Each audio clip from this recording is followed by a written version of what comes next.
Beit Dakira est un projet national, ce n'est pas un projet communautaire et ethnique. Normalement, c'est le fruit d'un partenariat inédit entre le ministère de la Culture marocain et l'association Essaouira Mogador, avec une initiative si précieuse de M. André Azoulay, conseiller de Sa Majesté et président fondateur de l'association Essaouira Mogador. Le temps nous renvoie au 19e siècle où cette demeure était une demeure d'un grand commerçant marocain juif. Et là, on précise, marocain juif, ce n'est pas un juif marocain. D'abord la nation et après la confession. Ce marocain juif, Simon Benazir Atiya, qui résidait dans cette demeure, donc certainement pour des raisons commerciales, il partait à l'extérieur du Maroc et il revenait. À un moment donné, il n'est plus de retour. Sa femme Mima Atiya, elle a su qu'il est mort au Libéria en Afrique et enterré en Angleterre. Elle s'est déplacée en Angleterre, elle n'a pas amené son corps, mais elle est inhumée là-bas. Mais il a visité sa tombe.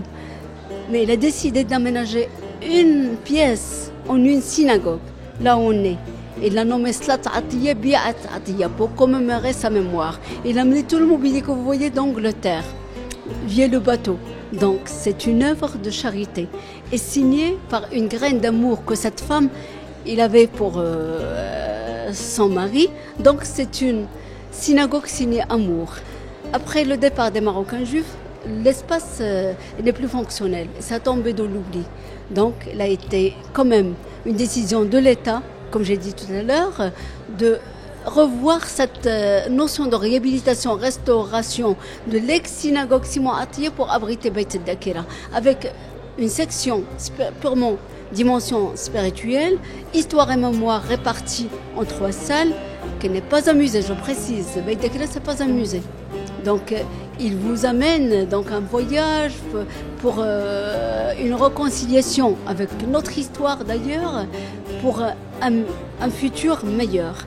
Et la 3e dimension, c'est la section recherche. Une bibliothèque spécialisée, une médiathèque, un centre de recherche sur la culture et le droit hébraïque, et un centre sur Célia et Hayem Zafrani pour visiter cette culture.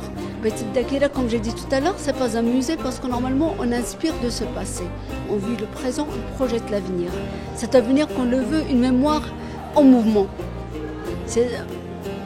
On questionne cette mémoire et cette histoire, mais on ne le vit pas comme figé dans le temps. Non, elle est toujours vivante, via même les séries des rencontres qu'on abrite à Beit Dakira, les ateliers, bien sûr, mais surtout les écoliers de la paix, surtout avec les élèves.